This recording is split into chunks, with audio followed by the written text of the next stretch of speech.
दोस्तों, यह कहानी एक गहरे सत्य को उजागर करती है और हमें यह सिखाती है कि हम जिन चीज़ों की खोज करते हैं वह हमें कहीं बाहर नहीं बल्कि हमारे भीतर ही मिलती हैं। यह कहानी ईश्वर की खोज और आत्मज्ञान के मार्ग को स्पष्ट करने के लिए एक बेहतरीन उदाहरण है। एक व्यक्ति गौतम बुद्ध के पास आता है और कहता है, हे बुद्ध, मैं पिछले 15 वर्ष से ईश्वर की खोज कर रहा हूँ, लेकिन मैंने कहीं भी ईश्वर को प्राप्त नहीं किया। मैं हर स्थान पे गया, हर प्रकार की साधना की, लेकिन भगवान मुझे नहीं मिले। बुद्ध ने उसे शांतिपूर्वक सुना और फिर कहा, तुमने भगवान को कहाँ कहाँ खोजा?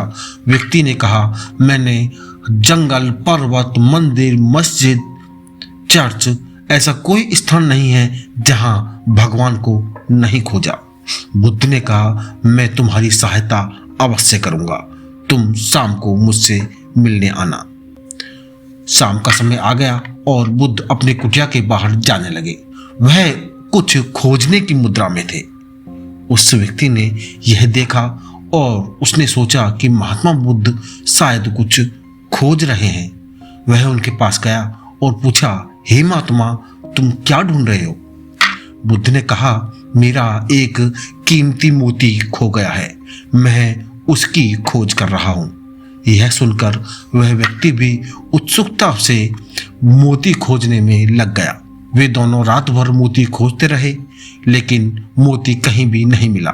उस व्यक्ति ने पूछा, गुरुदेव, क्या आप याद करके बता सकते हैं कि वह मोती आपने आखिरी बार कहाँ देखा था? गौतम बुद्ध कुछ देर सोचते रहे और फिर जवाब दिया, मैंने वह मोती आखिरी बार कुटिया के अंदर देखा था।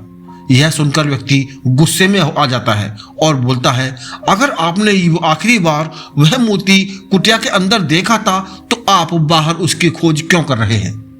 कुटिया के अंदर ही आपको उसकी खोज करनी चाहिए थी। गौतम बुद्ध मुस्कुराए और कहा, इसी तरह तुम्हारे भीतर ही ईश्वर है और तुम उसे बाहर की दुनिया में खोज रहे हो। तुम व्यर्थ ही इधर उधर दौड़ रहे हो, जबकि वह तुम्हारे भीतर ही है। जैसे मोती कुटिया के अंदर खो गया था, तो वैसे ही ईश्वर भी तुम्हारे भीतर है और तुम्हें उसे खोजने के लिए बाहर जाने की आवश्यकता नहीं है। बुद्ध की यह बात उस व्यक्ति के दिल पर गहरा प्रभाव डालती है। वह समझ जाता है कि ईश्वर का अस्तित्व बाहर नहीं बल्कि हमारे भीतर है। हमारी आत्मा ही ईश्वर का वास्तविक स्वरूप है। हम जितना अपने भीतर की शांति और ध्यान को समझेंगे, उतना ही हमें ईश्वर का अनुभव होगा। दोस्तों, यह कहानी हमें सिखाती है कि हम अक्सर बाहर की दुनिया में सुख, शांति और ईश्वर को खोजते हैं, लेकिन सत्य यह है कि सभी चीजें हमारे भीतर ही हैं।